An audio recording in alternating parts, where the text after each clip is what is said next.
Hello. Well, welcome back once again. It's been a busy week here in Helena. On Friday, I joined Americans for Prosperity to rally in support of our historic tax cuts for Montanans at every income level. Montanans from every background showed up in support. A single mother trying to make ends meet, retirees, small business owners, college students trying to pay tuition, and even some conservative legislators who understand the importance of broad-based tax cuts. Because they know our proposal, like our past tax cuts, will return money to the pockets of Montanans. And we must, because even with the tax reforms we've done already, the rate most Montanans pay today is the highest in the region. Later that afternoon, we received support for our conservative proposal from Donald Trump Jr. He compared our tax cut to the 2017 Trump tax cuts I was proud to vote for when I was a member of Congress. Don Jr. said our tax cut is just like the one that was pushed by the president. It lowers the rate that most Montanans pay and provides relief to income taxpayers at every single income level. Because I know, like President Trump does, when you lower income taxes, folks keep more of what they earn, small businesses invest, and they create jobs. Now, there's a lot of proposals out there in the legislature about how to reduce income taxes this session. Some only benefit some taxpayers, and that's just not right. Our proposal benefits Montanans at every income level, just like our past proposals that Senator Greg Hertz carried in 2021 and Senator Becky Beard carried in 2023. Our tax cuts have led to record low unemployment in Montana and record wage growth in Montana, even outpacing inflation. Also, record job creation, record business creation. Our policies have worked. This is not a time to slow down. While I join all Montanans in being disappointed with the Senate's vote yesterday, I am optimistic that by working together, we can get it done for the Montanans who sent us here. And we must. Montanans are counting on us. While we continue to promote our agenda, I've been proud to sign several bills into law to protect the privacy and security of women and girls in spaces like bathrooms, shower rooms, changing rooms, and other public places, and to continue funding Montana's public schools at historic levels. Most recently, on Tuesday, I signed House Bill 15 into law to support our public schools, our teachers, our students, and their parents. I'd like to thank Representative David Beatty and the legislature for once again providing funding to ensure every public school student has access to a first-class education. As we continue to advocate for our priorities, we are working to shore up Montana's foundation, securing a brighter future for our families and our communities. I said when I unveiled our budget proposal that the path to security and prosperity, that the strong foundation of a prosperous society is made up of three pillars. First, economic freedom. Secondly, access to opportunity. And thirdly, safe communities. Our tax proposals are aimed at expanding economic freedom and access to the American dream, creating an environment that supports businesses to create more good-paying jobs. Our educational priorities are aimed at supporting our public schools and expanding parental choice in education, making sure every child has the opportunity to reach his or her full outstanding potential. And our public safety priorities are aimed at protecting our communities. As governor, I'm committed to ensuring that every Montanan feels safe at home, at school, at work, and in their neighborhood. One of government's chief responsibilities is keeping citizens safe. And here in Helena, we have a duty to confront our state's public safety challenges head on. We must have the resources we need to lock up violent criminals and hold them accountable for their actions. We must support victims and back the men and women in uniform who keep us safe. The problem? Our jails and prisons are overcrowded. Our correctional officers and Montana Highway Patrol troopers aren't paid what they deserve. And we should invest in a long-term plan to address the safety needs of all Montanans.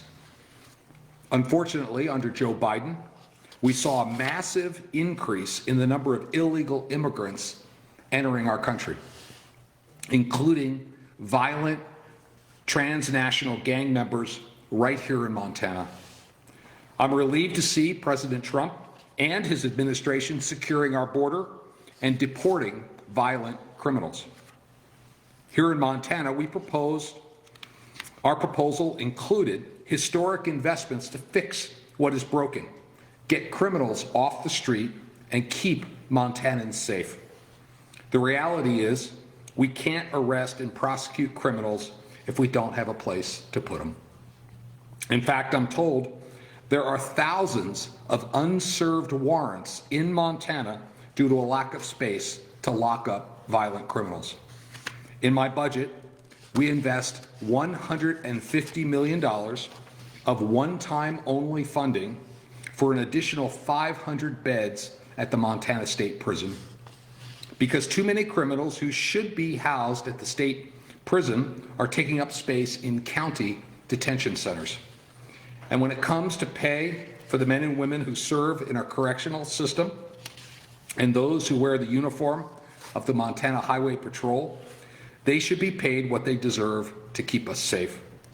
That's why I also proposed investing $6.5 million in our correctional officers, providing them a pay increase, more training, and better resources. And I call for an additional $7 million to increase pay for men and women of the Montana Highway Patrol. Let's be crystal clear. Our law enforcement officers are heroes. Our heroes deserve hero pay. And while I believe games are won with 3 to 5 yard plays, when it comes to public safety, it's time to think big. For far too long, the state has neglected the problems plaguing our public safety system. No more. By using $250 million, again, of one-time only funding, we can develop and execute a long-term plan to improve public safety and keep criminals off the street, to expand capacity of our corrections system, to alleviate overcrowding in our jails, and to keep offenders in our correctional facilities in Montana. Yesterday, I visited with law enforcement officers in Billings and Yellowstone County, as well as federal law enforcement. And you know what I heard? They need help. They need more resources to get their job done. And they need us here in Helena to put our money where our mouth is to keep Montanans safe. I was honored to be joined by Yellowstone County Sheriff Mike Lender, Billings Police Chief Rich St. John, County Attorney Scott Twito, correction officers including Warden Katie Weston from the Women's Prison, troopers of the Montana Highway Patrol, how the state can do a better job of making Montana safe. Sheriff Lender said, and I quote, "Our county jails are busting at the seams," end quote. He went on to say that the problem has a lot to do with capacity at the state prison, because many of the people in our county detention facilities would otherwise be at the state prison. And he's right. Billings Police Chief Rich St. John said the ripple effect of our investments will help keep Montanans safe.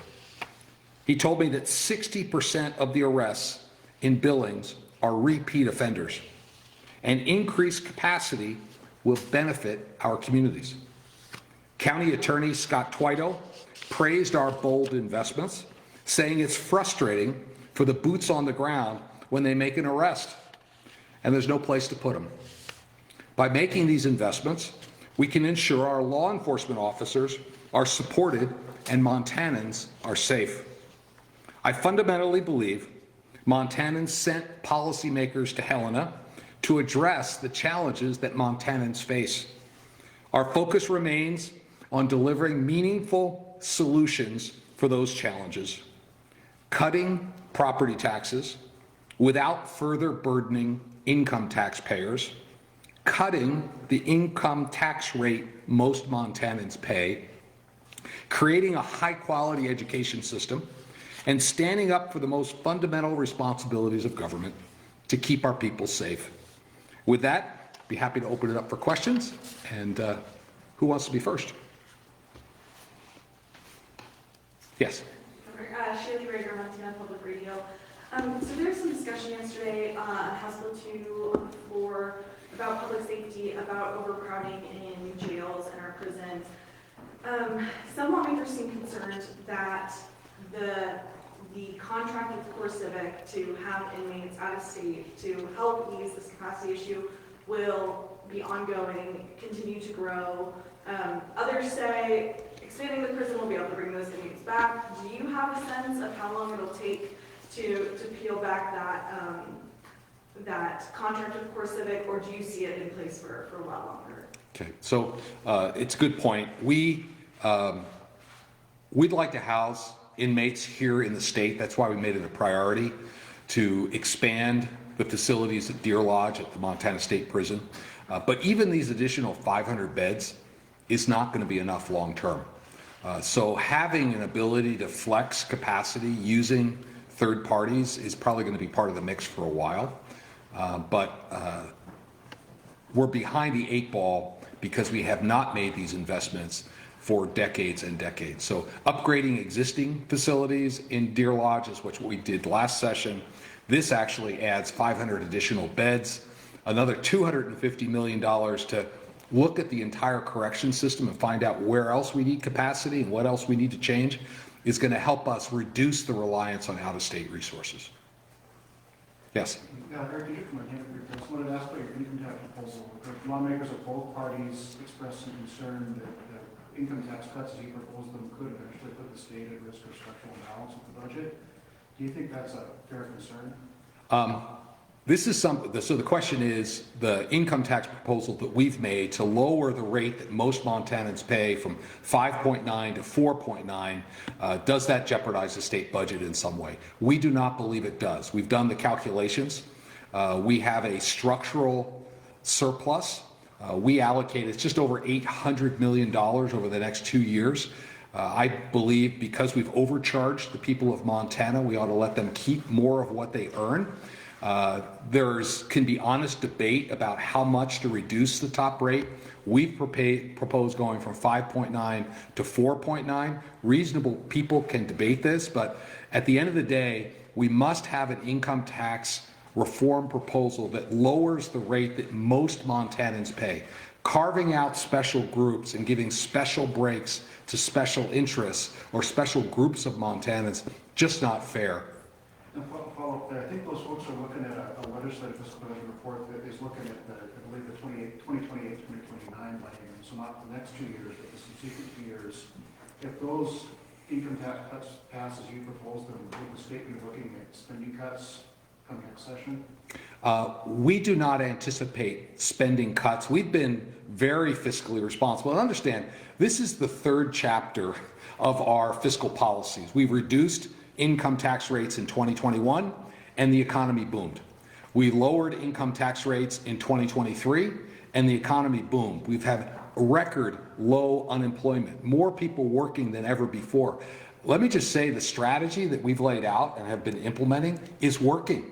It's time to do the next step, which is to bring down the rate that most Montanans pay for income taxes. I think there can be honest debate about how much to lower it. If there's concern in the legislature, let's have a discussion. None of those legislators have come to me to talk to me about an alternative proposal. So I would welcome the discussion. Let's get around the table and figure this out for the people of Montana. Yes? Blair Miller from the newspapers. 231, the Homestead Act that you've been pushing, got tabled yesterday too. I know nothing's dead till signing die. And you specifically mentioned Senator Hertz and Senator Beer earlier. Just curious about how you feel about that, the task force's sort of main proposal getting tabled at this point, along with sort of some of these other property tax proposals that have been moving. Yeah, so the question is about 231 and homestead rate reductions. Let me be really clear. I think the legislature and our office, all of us in elected office, have been given a mandate by the people of Montana to implement permanent property tax relief in this session. We put together a group of folks. It included legislative leadership from both parties, state officials, local officials. We spent almost a year canvassing all the best ideas, and the best idea that collective group came up with was the homestead rate reduction. And as we've discussed many times, it would lower taxes for Montana homeowners by about 15%. It would lower property taxes for small business by 18%. It would benefit renters. It's the fairest approach that will deliver permanent tax relief. And I was disappointed, as Montanans were disappointed, in the bill getting tabled yesterday. You're right, it's not over till it's over. But we collectively, I include myself and the legislature, we can't leave here without implementing permanent property tax relief for the people of Montana.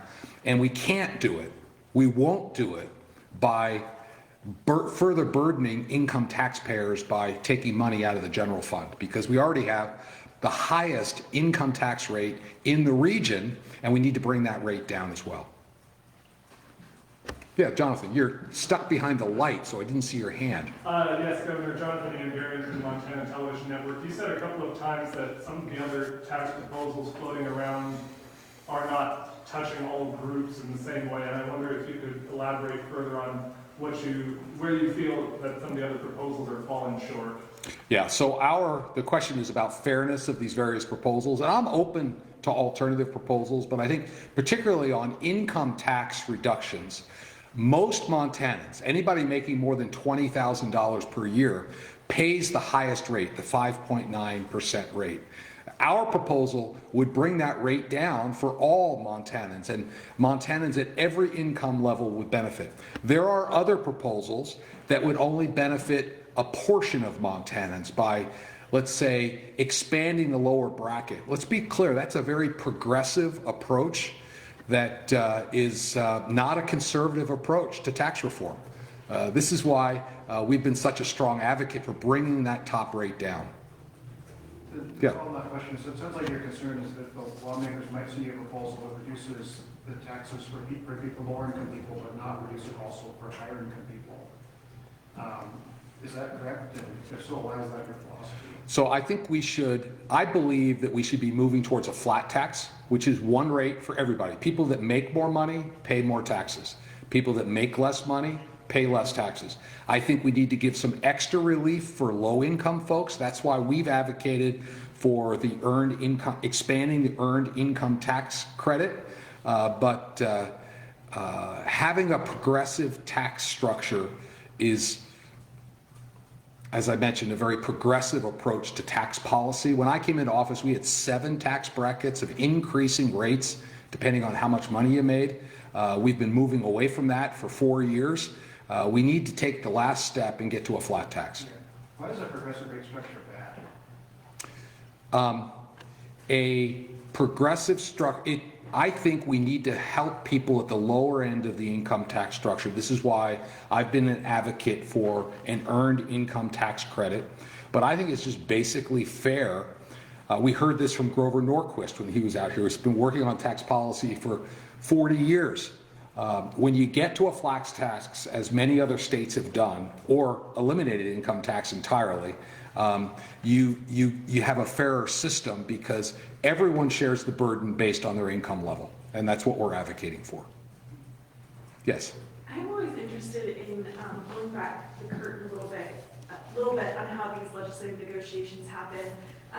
If 231 it's on the table, you want to get it back off the table, you want to blast it, you want to get property tax relief this session, where do you see that you can put pressure on lawmakers? What leverage do you have right now in these negotiations?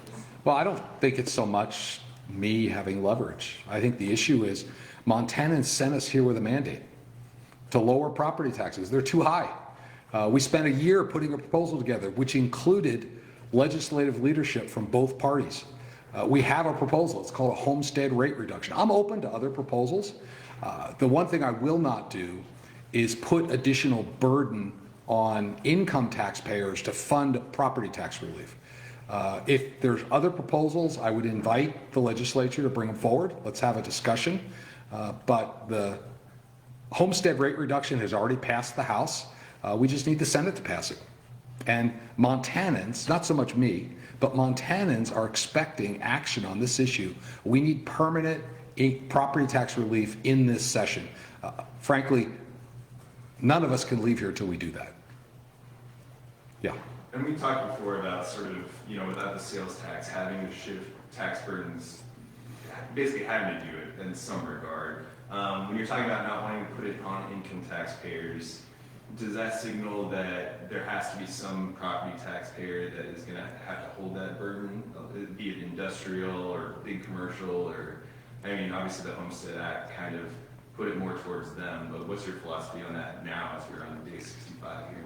Yeah, well, the homestead rate reduction does shift it to people with second homes. That's how it's done. And understand that the state doesn't get any property tax. It pays for local services, and we've had significant spending increases at the local level. Inflation has averaged a little over 2% for the last 20 years, but local spending has averaged over 6%. And we're seeing that bird come home to roost in high property taxes. I think that the homestead rate reduction is a program that's been implemented by a number of other states very successfully.